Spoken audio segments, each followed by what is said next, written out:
and Tiz the Law has the lead at the top of the stretch. It is Tiz the Law in front with 3/16 to the finish. Tiz the Law has a 4-length lead. He's left the others behind. Live from the backstretch at historic Saratoga Racecourse, this is Racing Across America. Racing Across America is brought to you by Pinnell's Restaurant, a Saratoga tradition since 1922. 284 Jefferson Street, Saratoga. Just minutes from the track. The new Capital OTB wagering platform. Bet any place, anytime with the new Capital OTB wagering platform. CapitalOTBBet.com, the premier wagering site in New York State. And the Clubhouse Racebook. Can't make it to the track? Make it to the Clubhouse Racebook. 711 Central Avenue, Albany.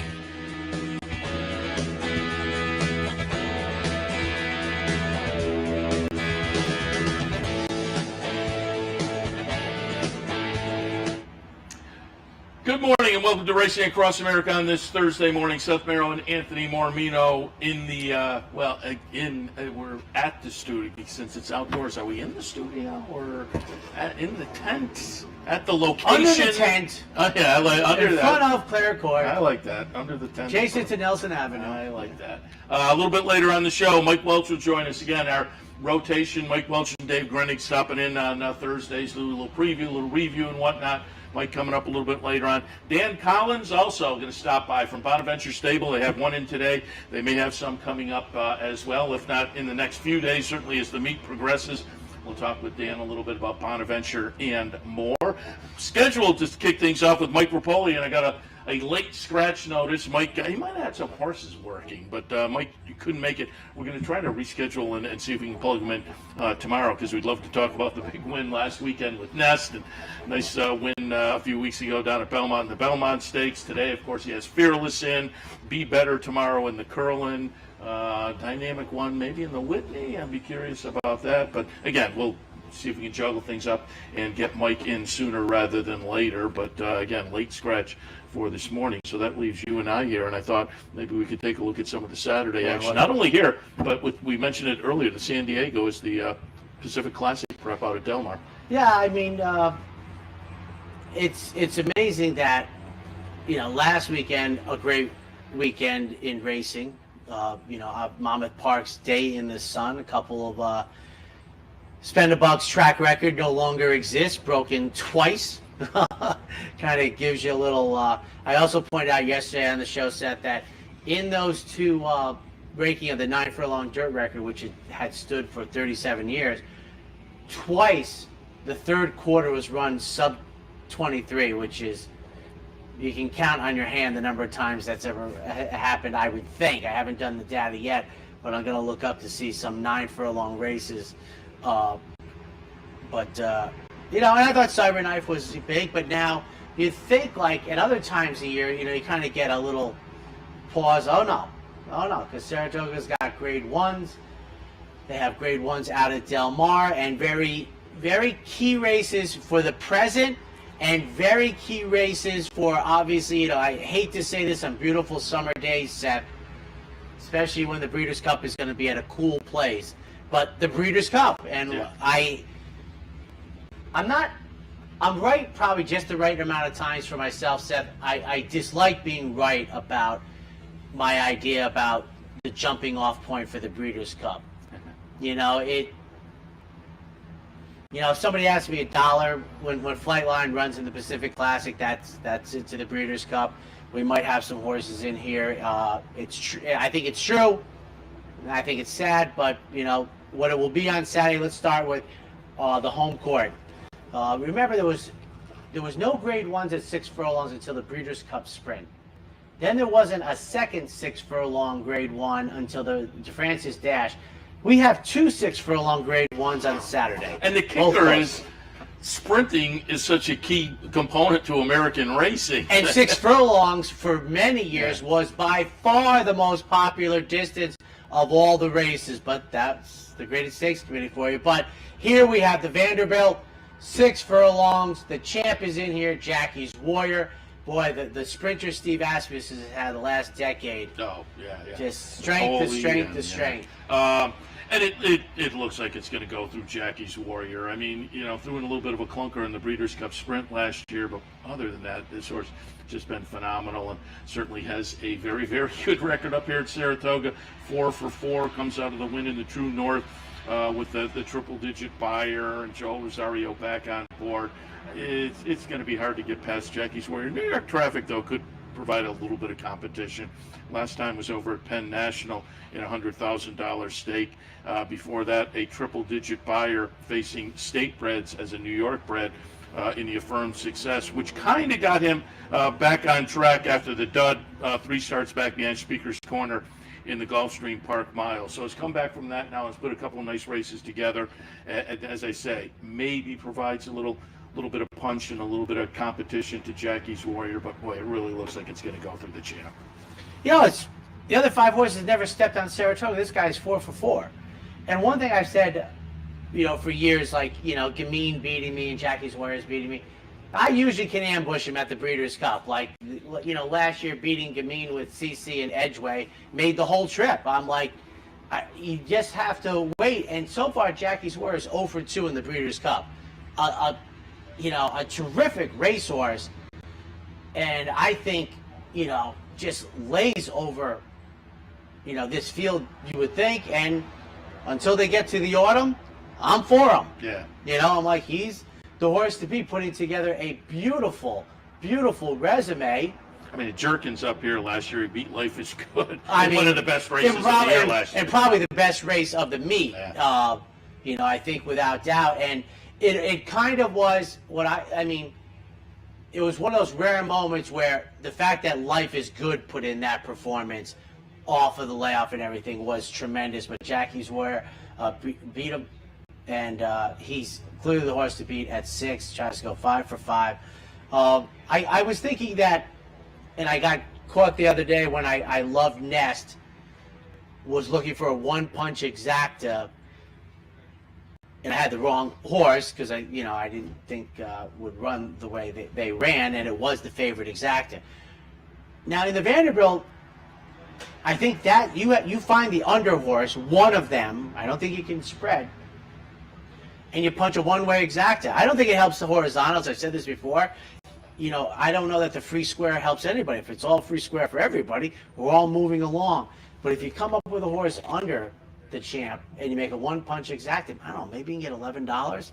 Yeah, knee deep in snow. I think you can make a little case. Yes, he'd be the one I'm looking towards. Chantal Sutherland comes up to ride Willie Boy after having won on that sprint card down at Gulfstream a few weeks back, and I think he might be a little bit interesting as well. As I said, New York Traffic, but I think New York Traffic is going to be the second choice. So that may not be your big one punch. To me, it's Knee Deep in Snow or Long Range Toady. That to me is the one of the two I'd have to decide between the two of them and go forward with Jackie's Warrior, who the morning line odds will be out in a couple of hours, but let's the rarity 2 to 5. Yeah, wouldn't surprise. Yeah. I think 2 to 5, which is there seems to be a chasm when from the he's put 4 to 5 up. But 2 seems to be the real chasm for morning line odds, which makes sense. I mean, 2 to 5 is a short price, but that's my guess.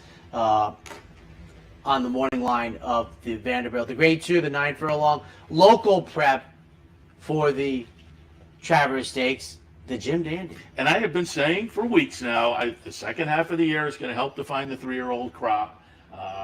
Jim Dandy, Haskell, Travers, Pennsylvania Derby. I don't know if we help define things with Cyberknife and the Haskell. Imagine we have like 8 different winners. And that's kind of how it has worked out. But this, I think, will help define, unless it winds up to be Western River or Tawnyport. If it's Epicenter, Early Voting, or Zandon, I think it kind of puts any of those 3 firmly in the conversation. Epicenter, even with his second place finishes Derby and Preakness, is still in a lot of people's conversation as the horse they would tilt towards at this point I'm kind of in that camp. I'm going to be really intrigued to see what happens. Early voting being lightly raced with the big performance in the Preakness, and that they elected, let's skip the Derby. Chad said before the race, I have an owner who is going to allow me to have that kind of luxury to look at the horse and say, let's wait a little bit and get a better spot being lightly raced and a better education for the horse going forward. That seems to be the way it worked out. Zandon, who looked very good in the Bluegrass and was a very good third in the Derby as well. Boy, this is a field of 5, but this is a fun race that, again, maybe lives up to what I've been saying for the past few weeks and starts to help define the 3-year-old crop. I think you're right. I love early voting. I mean, to me, I love them in the Preakness, sort of like the cloud computing type way. I like creative minister a little bit, but you've seen this. Now, here's the question for me. 9 furlongs on Saturday, I think, is a home run for early voting. So, are the screws, who are the screws really tight for, and who's waiting for the Travers is a big question. Chad Brown passed on the Belmont, not unheard of. And I think the Austrian Gunrunner, I think this is, I love him. I'm sure he's going to be second choice. I'm seeing, just playing a job I would never be good at. 8 to 5, 9 to 5, Epicenter, early voting. That's a good question. Epicenter's going to be the favorite, right? Morning line? You would think. It's not going to be 2 to 1, 5 to 2, right? No. So maybe 9 to 5, 2 to 1. I think they're going to be one tick away from each other, but I love early voting. I just think Chad Brown has handled this horse outstandingly. He's a rarity that has improved with every Beyer speed figure. I'm not so sure his Jim Dandy will improve upon his Preakness, which was outstanding. But I like early voting very much, and I would also be intrigued, if he runs a big race and you come back at 10 there's some, and I think, isn't Chad Brown on record of saying that the Travers is the race he most wants to win in his life? Oh, I think it's certainly right up there. There's no question about it being local. Early voting could be his horse, but I love early voting in the Jim Dandy. Hopefully he's nails on, but I think it's a very contentious race with the big 3. I think it's actually one of the better Jim Dandies when you talk about getting the top flight 3-year-olds to meet in it as a prep for the Travers, but in and of itself, it's not a prep for anything. This is a showdown. This is a big showdown. Yeah, no question about it. You mentioned Grade 1 sprints on Saturday, and there's another one out of Delmar, the Bing Crosby, $400,000 up for grabs, 3/4 of a mile. They get a nice field in here, a field of 10. Diamond Oops is in here, Drain the Clock is in here, American Theorem. It's an interesting field in the Grade 1 sprint out of Delmar. And it's nice to see a healthy field in a Grade 1 before the Breeders' Cup sprinting. And I think, it's not one of those filler races. I'd have to say practically all but maybe one you expect in here. I think it's probably the best version in a while. We've had some short fields and some dominant sprinters out in Southern California lately. But as I looked at this race, to me, I think he's got to be an outsider as Let's Get Lucky, who I think is going to sit a very good trip at Del Mar. Remember, they only opened last week, so this will be their second weekend. They're a week behind us this year. Bob Baffert's Chaz, I think, will draw a lot of attention. One of those horses shortening up that I think can be very, very dangerous. And Juan Hernandez has had a great start to the meet. Folks, if you're not familiar with him, he got right off the rip on Friday, the 22nd, opening day, and did outstanding. But a field of 10 in a Grade 1 sprint, love it. Yeah, I think I'd lean towards the Baffert runner, getting back into Bob Baffert's hands after the suspension and coming in with a string of bullet workouts. Drain the Clock for Safi. You look back at that Gulfstream Park sprint with the 102 Beyer, but then the trip to Dubai and the comeback effort that was disappointing, certainly. So, Drain the Clock. then you look at the workout, 46-1, which amazingly was second best. Wanted to know, Well, this one was breezing. I wonder if the other one was handily Perhaps, at yeah. Gulfstream Park, because it's very impressive to go 46-1 breezing for a grade 1. And it seems to indicate that maybe he's back to where he was before he went to Dubai. Diamond Oops has always attracted me in this horse. I think deserves maybe a little bit of a look as well. But yeah, for me, it's probably hard to get past Shaz.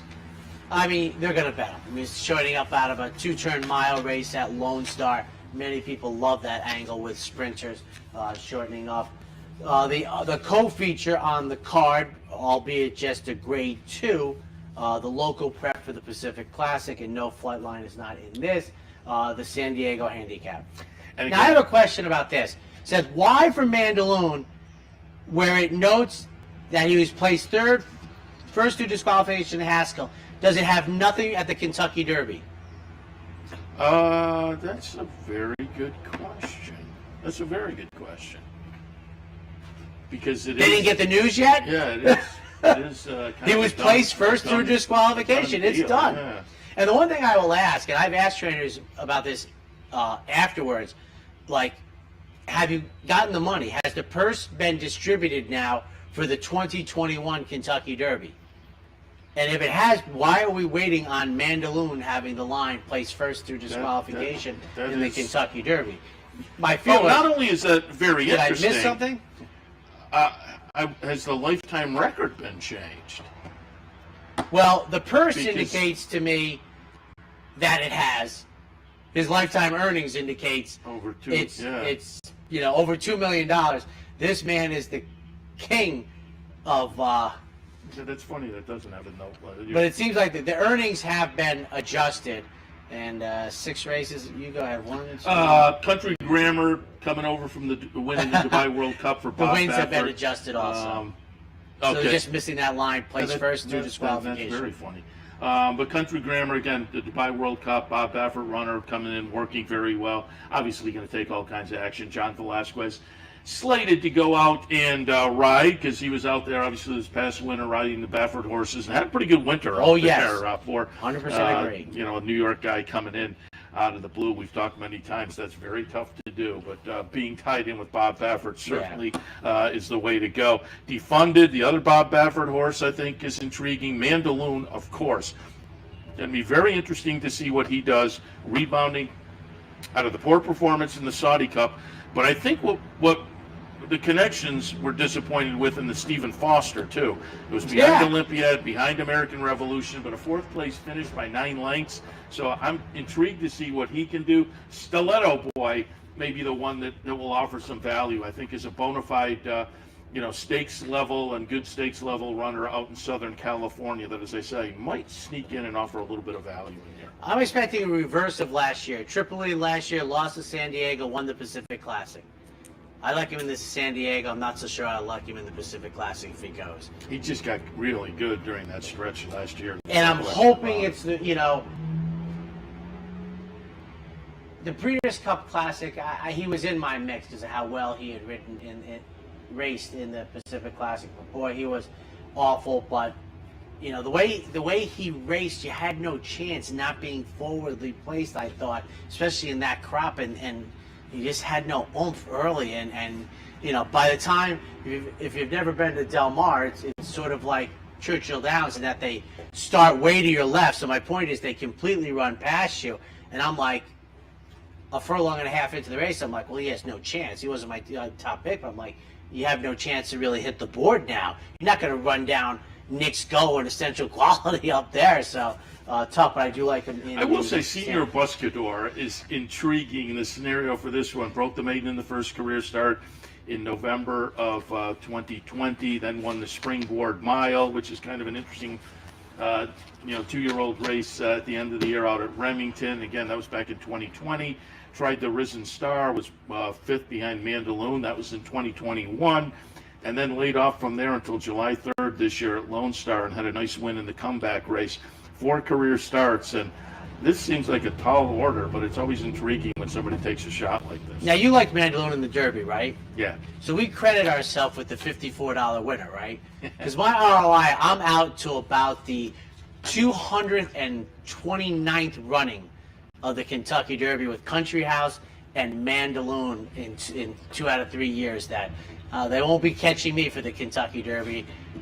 Well, my best one was Giacomo. Well, yeah. So, I'm not even so sure John Sheriff's had on that day. well, I was, what was the one, Kyle Brownell and I were doing the afternoon handicapping show. By the way, his only victory after the Derby, the San Diego. Oh, there you go.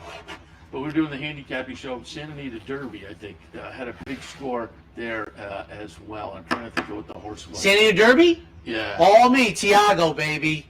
Well, no, mine wasn't Tiago. Mine was it was a Jeff Mullins runner, I'm pretty sure. I'll look it up when we go.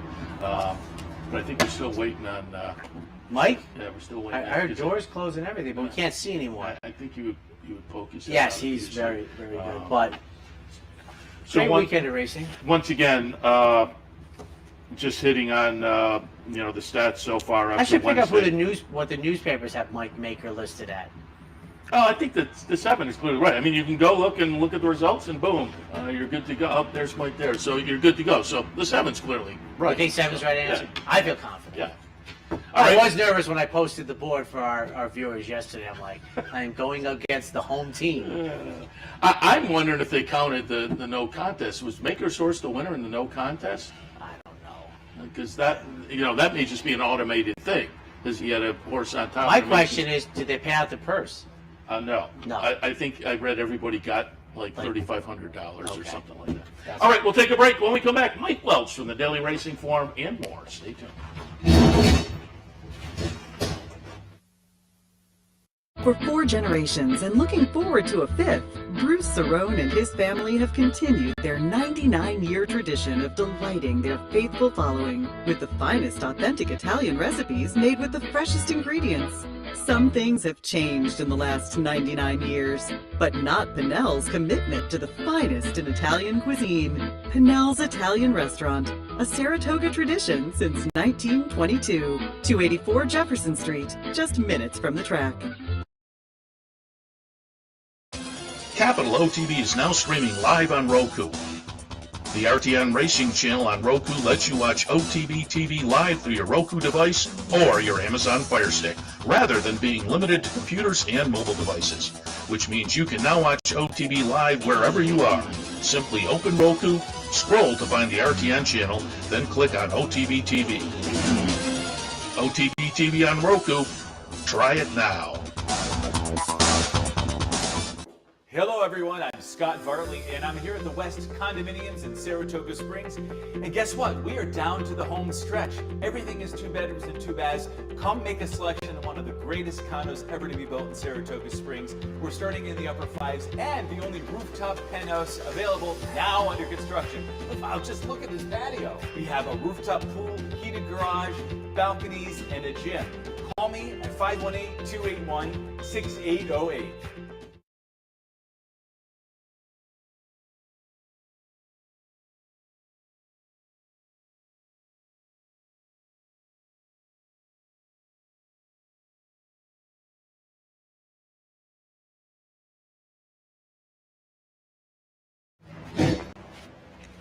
Welcome back to Racing Across America. As promised before the break, we are joined now by Mike Welch from the Daily Racing Forum. You can catch his work at drf.com, the hard copy, also the workout reports. Mike, good morning. Good morning. You doing the workouts this morning? How are? Yeah, I was busy this morning. We were kind of quiet the last few days. Monday, obviously, all the rain, nobody worked except for Epicenter. Yeah. So it's not nobody.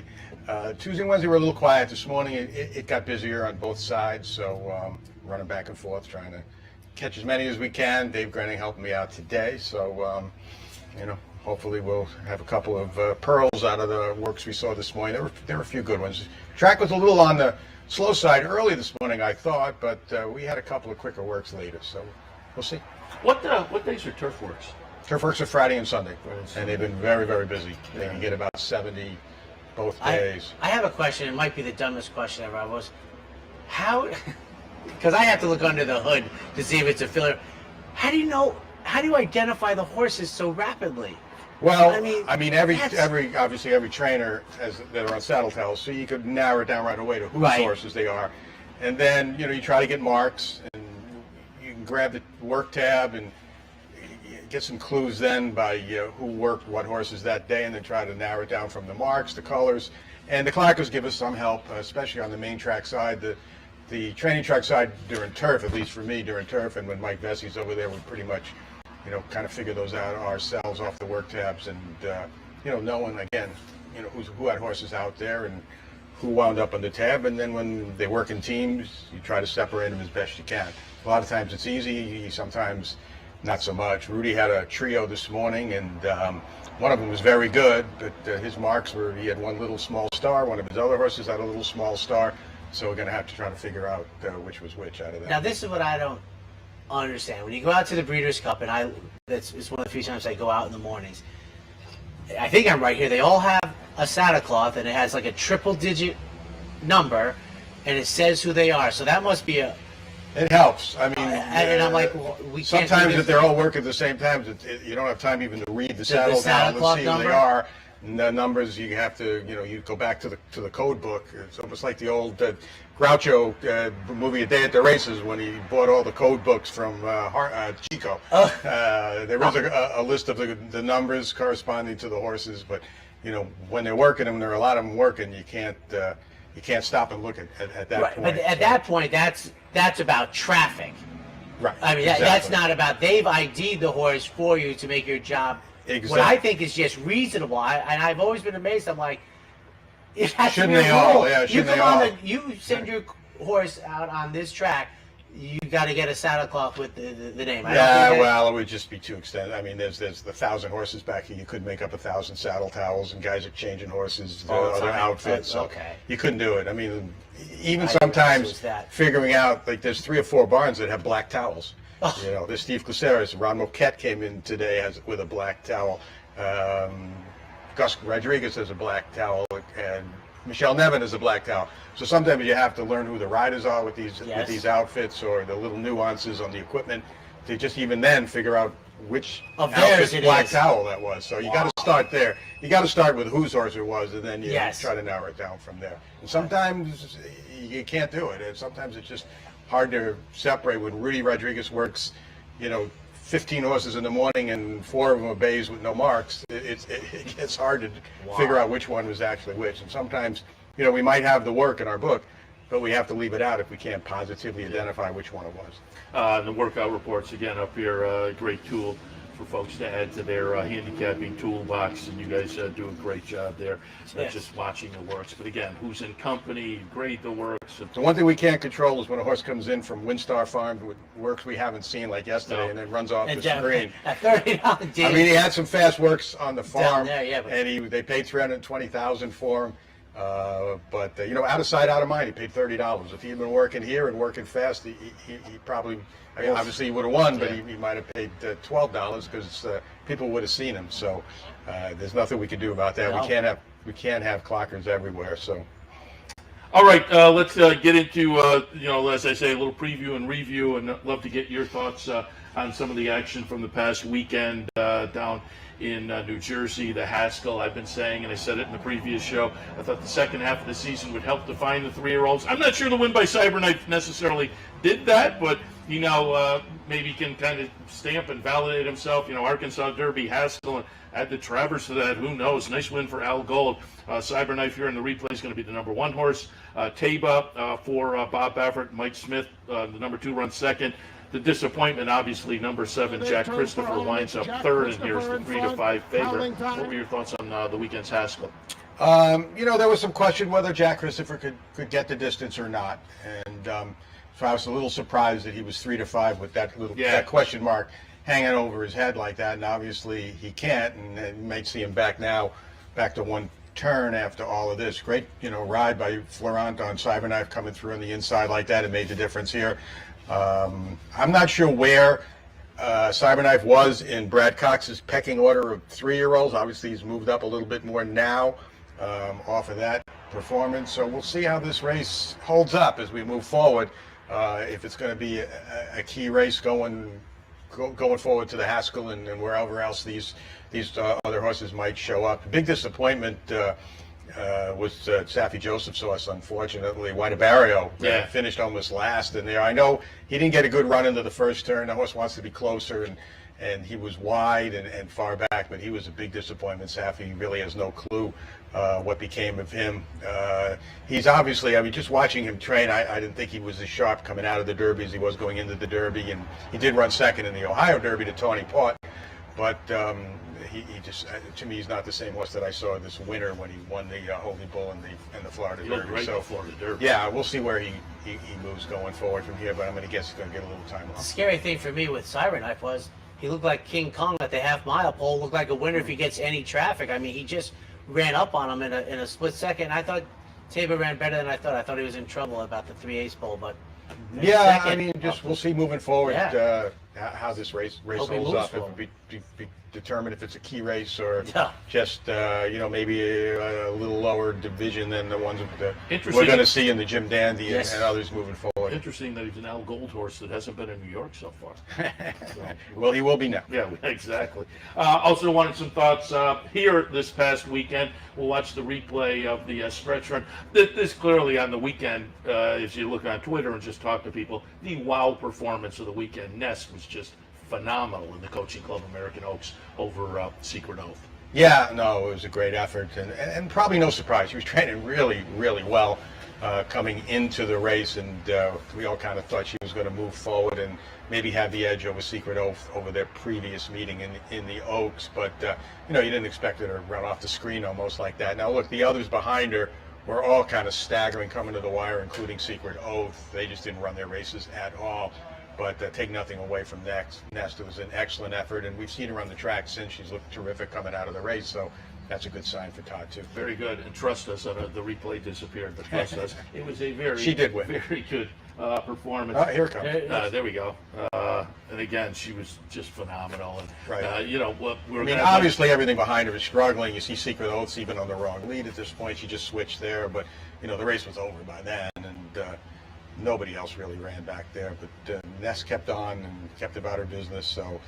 a 104 buyer. Yeah, her best effort yet, obviously, and looks like she's destined to move forward, maybe even further when she move it in her next Yeah, next we were start. going to have Mike Rapoli on today, but he got tied up because I wanted to hear what the enthusiasm might be for facing the boys. But after an effort like that, certainly it's in the conversation. Yeah, I would think Mike might be game for something like that. I don't know about Todd, but Mike might. Well, Todd is too. Todd's run the fillies against the boys and won big races too, so I don't think that'll be any problem if Mike gives him the go-ahead to do it. I think it's great news. You said how she came out of the race. I know, she's looked to good be on the that track. dynamic, and then Yeah. okay, let's go. Yeah, sometimes races like that, take something out of horses, especially fillies, but not her. She's looked good on the track. Then Sunday to Suvee, we'll watch the stretch run there. Only a field of 4, but got what we wanted. Clarier and Malathat kind of hooked up. Subsequently, after the race, Todd Pletcher said she was a little dull maybe in the paddock, but if she was, this was still a pretty good performance from Malathat. But Clarier, who I've liked throughout her career, and I kind of tilted towards on Sunday, Clarier looks pretty good. The chart margin winds up to be 1.5 for her in the Suvee.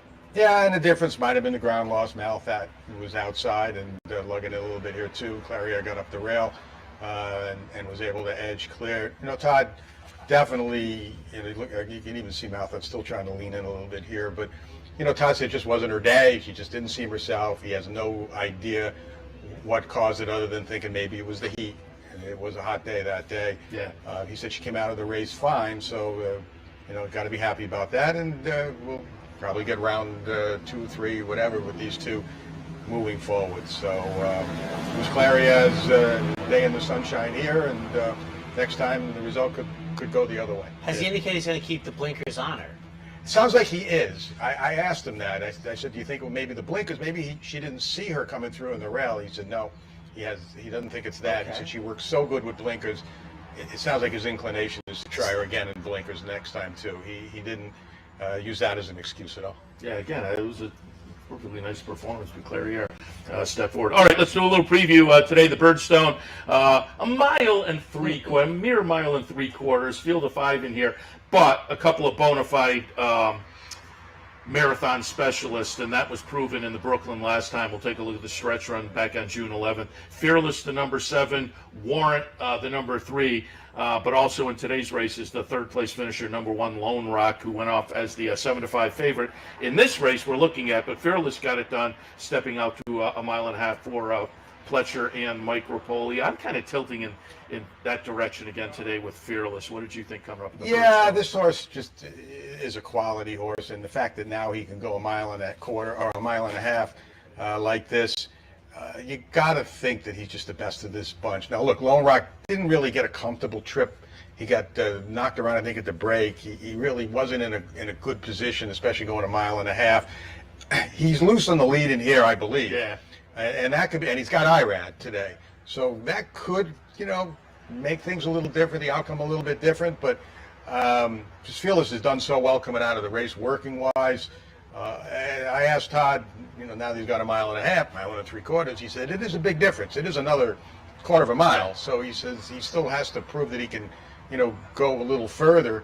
But I just think this horse is doing so good. I think he's the better of the two horses. And unless Lone Rock just gets away with murder on the front end. Yeah, we were speculating earlier what the fractions might be today. I asked Todd if you're going to have to change your strategy a little bit because of that.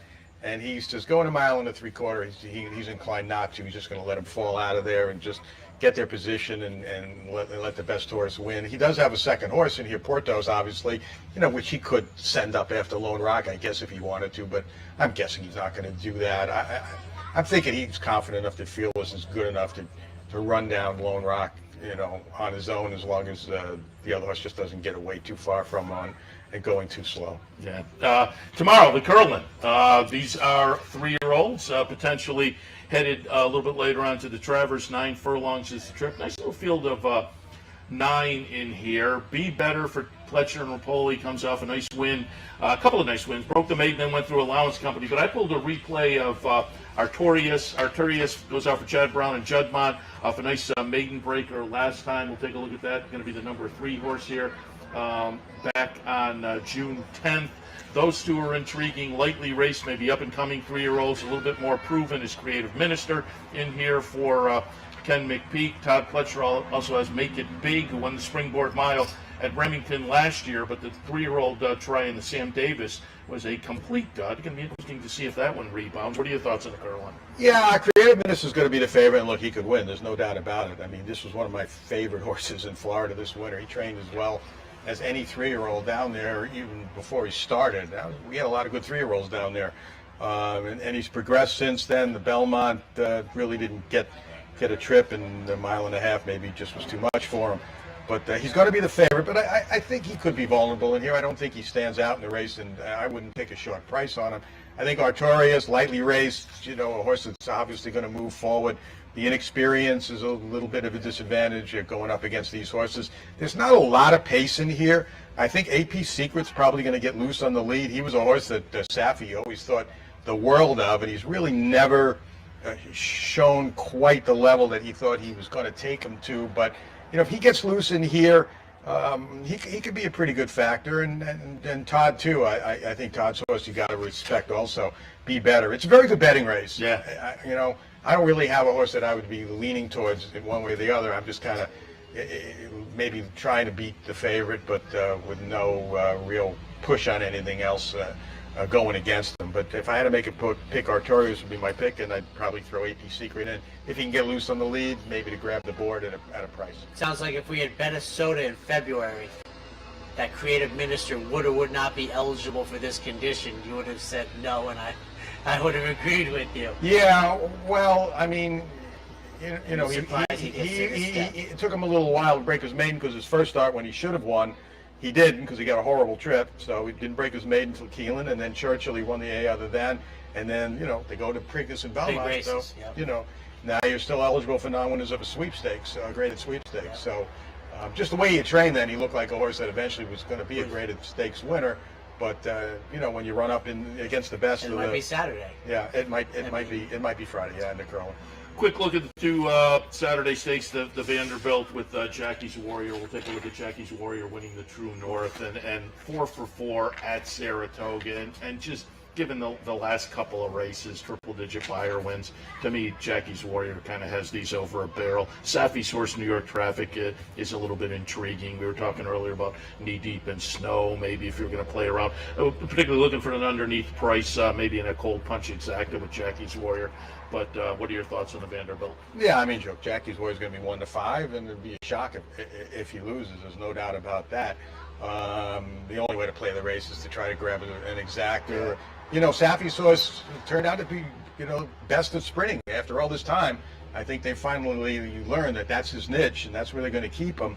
And, there's a New York bred sprint race in a couple of weeks that he's eligible for, but Safi said, why not take a shot in here? And if the race doesn't knock him out too much, I can always come back in that race. But, here's a chance to be, if you can't beat Jackie's Warrior, which, Safi's not going in thinking he can, you can still be second in a grade 1, which is, pretty good on the horse's record. It's still a pretty good payday, too. So I think he's probably the most logical second best horse. Willie Boy coming out of Florida, 1 or 2 that George Delgado has in here, although George told me if the race stays at 6, he's probably going to take Doc Amster out and run him back here in a couple of weeks. There's a non-winners of a sweepstakes sprint race for this horse.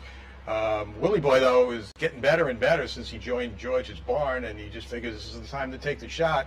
He says, I don't enter a horse to run for second money. He says, I know Jackie's Warrior's in there, but I always think I could win. So you got to admire the confidence, but I think he'd be very happy to take second money. Chantel Sutherland in for the ride, too. Right, and this is George Delgado's second New York start, and probably the first for Chantel, too, since she rode a horse for George in the Hopeful last year that ran off the board. So I think they have a little better chance to grab the board in here, but to win, not so much. Finally, the Jim Dandy, it will be Epicenter. We talked about this race a little bit earlier. Epicenter, early voting, Sandin. Tawnyport for Brad Cox, maybe off the Ohio Derby victory, is a little bit intriguing. But Epicenter, who even with the 2 second-place finishes, is firmly in the conversation for a lot of people as the leader in the division. But we'll take a look at the Preakness. It will be number 5, early voting, over number 8, Epicenter. What are your thoughts on the Jim Dandy? Yeah, it'll be good to see these 2 rematch. I mean, trip-wise, there are a lot of people that thought Epicenter was the best horse that day. Early voting just got a perfect trip under Jose. And look, he looks like he's got the pace edge again in here. So he gets loose on the lead. He may be tough to beat again, but Epicenter's doing terrific. He's working well. He's a really good horse. Yeah. I mean, he's probably it's just too bad that he still, does not have a grade 1 win, and frustrating being second in the Preakness and second in the Derby like that. But you got to respect Zandon too. Look, I mean, he ran terrific in the Derby as well. So a small field, but an interesting race strategy-wise between those 3. But again, it looks like early voting is going to have that pace edge in here, and that's a big edge to have. We'll see how the track is playing. If it's favoring speed a little bit too, it makes him the one to beat. But if Epicenter or Zandon ran him down, I mean, these are 2 very good horses, and this is going to be a good barometer, a good test moving forward for the Travers later in the meet for all 3 of these.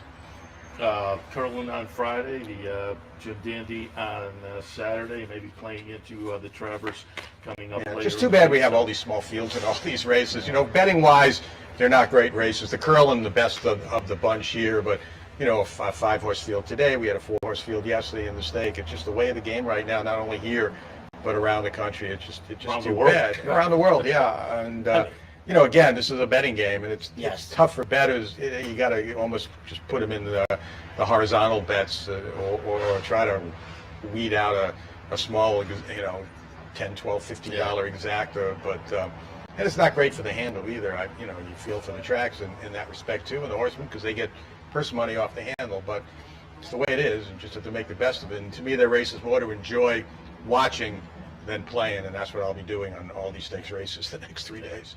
I mean, obviously, there are fun storylines to watch and going forward and whatnot. Mike, we appreciate the visit. Again, can find your work. You and Dave Grennig do a great job covering the meet. DRF.com, the hard copy. Always tout the workout reports because, as I say, it will give you as a handicapper a little edge that maybe other people don't have. And you guys do a great job there as well. So appreciate the visit. We'll talk again. Guys. Thank you. Thank you. All right, we will head to a break. When we come back, Dan Collins is in the green room. We'll talk Bonaventure Racing with Dan right after this. He's got got one in today. Some more coming up. Stay tuned.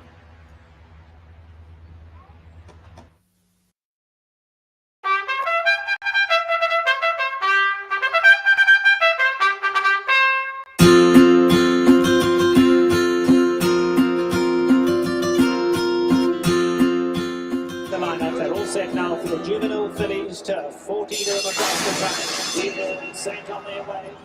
End of the dance on the outside, broke a little sideways, broke KK, but meanwhile it's going to be stopped. But running on now, and Somali Lemonade's got 8 to make up. They come to the top of the lane. Stop Shopping Maria's got a lot left. Stop Shopping Maria goes on. Sweet Cat is right there. Hard left to right. Royal Body is running on. Past the 8 ball, they come. Stop Shopping Maria for the run. Still under a hand line. They come to the 16. Stephanie's Kitten coming out late. Yes, Stephanie's Kitten coming fast. Stephanie's Kitten, stop Shopping Maria. Stephanie's Kitten's water.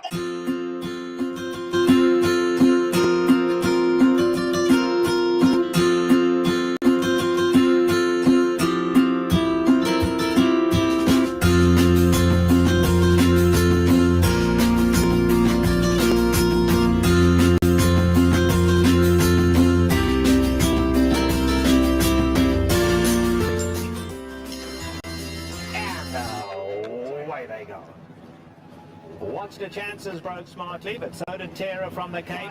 On the inside, Sky Lantern, the grey going well. If he can get through, Sky Lantern, the grey looking for somewhere to run. Wide open. It's Terra from the Cape hanging on. Terra from the Cape tries to go all the way. On the outside now, here comes Flotilla in the light blue. Flotilla is absolutely flying. Watch the chances in there too. But Flotilla has gone right on by. And Flotilla is coming home to score. Flotilla has won it just about 2 in the end. It'll be Watch the Chances, Summer of Fun coming on to finish third.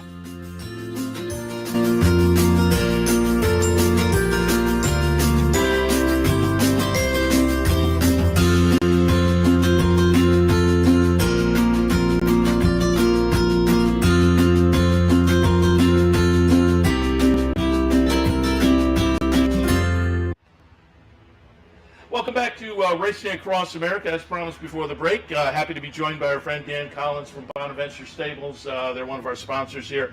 I always like to root for the locals regardless, and Bonaventure is a locally based outfit, so whenever I'm in doing the handicapping show and I see a Bonaventure horse, we're always rooting, and today that will include Ocean's Reserve. We'll talk about that and more. Dan, good morning, and you brought a fan club with you. I brought a fan club. This is Eli and this is Leo. And at the end, Leo's going to challenge you. Oh, well, okay. All right, I'm ready.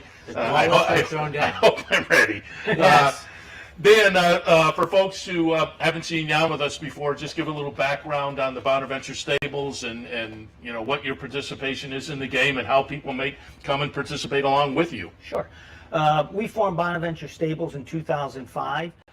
With a group of 4 or 5 guys who probably had one beer too many at a racetrack, and we claimed a horse. And from there, we've grown to we probably have about 80 owners. We have 7 horses in training right now, and we offer shares in the each horse as a partnership, and we're having a ball. Yeah, I know from folks I know who are involved, they really enjoy the Bonaventure experience. And if people do want to become involved, how do they reach out to you? Well, the easiest way would be simply to go to our website, bonaventurestables.com, and there's information on the opportunities. There's phone numbers and emails, and they can contact us, and I'll get right back to them. Bonaventurestables.com, and it is Bonaventure, but there is a connection, obviously, to the school. Well, I went to St. Bonaventure. My daughters went to St. Bonaventure. My son-in-law went to St. Bonaventure, and guess where you're going, kids. Many other members of my family. Very good. My brother also went as well. That's correct. What's the geographical makeup of your partners? The majority of our partners are from New York State and primarily from upstate. But we do. We've got partners from Georgia, Pennsylvania, Texas, so Michigan. So people that from all over, really. And I know your partnership certainly, because I know the events and I've been at some of your events in past years and other partnerships as well. Saratoga is a big part of the partnership experience, and people get to come, paddock, backstretch, and whatnot. So talk a little bit about Saratoga, your partners, and how important the Saratoga beat is. Well, we look at the Saratoga meet, and I think all of your viewers do too, as kind of this is the Breeders' Cup Championship, this is the Super Bowl. Absolutely. For everybody in the industry. So every year here, one part of being part of Bonaventure Stables isn't just about owning horses and hope that you get a win. We create a very family-friendly atmosphere for folks, and we encourage them to join us any day of the week out here at the track. We'll take them on a tour. This happens to be our family, friends, and owners weekend. So we've got 100 people here this weekend. We're going to throw a big party for them Friday night at one of the local establishments. We take them on a stable tour Saturday morning, Saturday afternoon, our treat. They're our guests in the paddock suite for the day here at racing. And then Sunday, we'll do some more stable tours. So we try to make this family friendly. Now, one of the local establishments that serves one too many? There's an occasion that it does. Now, I have, because he also loves. Now, were you on campus when the late, great Bob Lanier was on campus? That was my freshman year. Oh, good. Life is timing. Good for you. Yeah, and we named a horse after Bob many years ago. It's the Big Cat, because his nickname was the Big Cat. Yes. Yeah, very good. Speaking of horses and Bonaventure, you have one in today, and I pulled up the last two races because I was, down in Albany in our studio for both of these, and you just couldn't. It ran super in both of the races. We'll go back to the most recent one, July 3rd. We're talking about Ocean's Reserve. Ocean's Reserve for Bonaventure is in today in the fourth race, the number 6. Number 1 horse, and winds up running second behind Street Czar in just a nudge of a loss. A few weeks before that, we'll pull up the replay also. Ocean's Reserve will be the number 7 in the subsequent replay we looked at, behind number 10, Asymmetric. Also a close loss. A nose in the one we're looking at here, a neck in the one we're looking at next time. But both Anthony and I don't know whether you're happy to know this or not, both Anthony and I put them on top today based on these two efforts. Talk a little bit about the two close play. It's just so frustrating. But talk about the first couple of starts of the year so far for Ocean's Reserve, the last couple of starts of the year. So he's really had a good 3-year-old campaign so far. He opened the season with a nice 3rd place finish, and now these two close 2nd place finishes, as you mentioned. They were both 6 furlongs. Now we're stretching out to 7 furlongs. I spoke to Javier Castellano, the rider, earlier this week, and he thought 7 furlongs were perfect for him, because he said we just didn't have enough time to catch that guy, and he said he thinks that this distance is ideal. So we're looking for a good day. So there'll be some happy Bonaventure folks in the paddock, and hopefully happy in the winner's circle afterwards. Anthony and I will be happy having picked the winner, so we are rooting for you, certainly. And I know it's kind of an esoteric thing, but how about the idea of having the morning line favorite at a race at the Spa? I mean, even that's winning is best, but you're like, I'm the chalk at the Spa. Yeah, that's a pretty good starting point. It's a little scary, because you don't want to disappoint a lot of people. But I've got a prediction. Leo, you have a prediction. Who's going to win the 4th race today? Ocean's Reserve. Very good. So we agree. Now I don't know what better. Now it's a triumvirate that is putting the kibosh, maybe. But no, I think we're actually giving a good thumbs up here for Ocean's Reserve, number 6 in race number 4 for Bonaventure. We are all rooting for it. Now here's a question today. I have that you would be able to answer, that we guess all the time. Is he a noticeably different athlete this year than last year? He's an extraordinarily different athlete this year than last year. We ran once last year. It was an okay race, but as the rider said, he broke from the gate, he rushed up, he got scared because he had to check, and he just lost it. He lost it. So we just took him off the track. We gave him time to just be a horse on the farm. Yes. We came back this year, entirely different horse. Now he's meeting our expectations. The 3rd in those 2 tight. Now, when you do something like that, so I feel off of my memory, the race was early September at the meet, so you had a lot of time. Was there something, like you said, you just be a horse, and then something says, well, now's the time we should start looking for a race? My point would be, he didn't start 3 months earlier, and is that type of thing because he's not ready? So you're just like, you're waiting to see something, and you're like, okay, now we should start getting ready for the 3-year-old season? We wanted to let him grow a little bit. He did. Okay. And we were very, very cautious with him because we know he has talent. Right. And the goal was to have him ready for Belmont and Saratoga. Okay. So we didn't want to run. Right. at So it's a Gulfstream. combination. You're right. You knew what we you looked wanted for to. this. We looked for it. Excuse me. The fact that this is his 4th race of the season. He ought to be in top shape. We're here in Saratoga. Right. And Seth and I talk about, you have to look at things from a handicapping angle.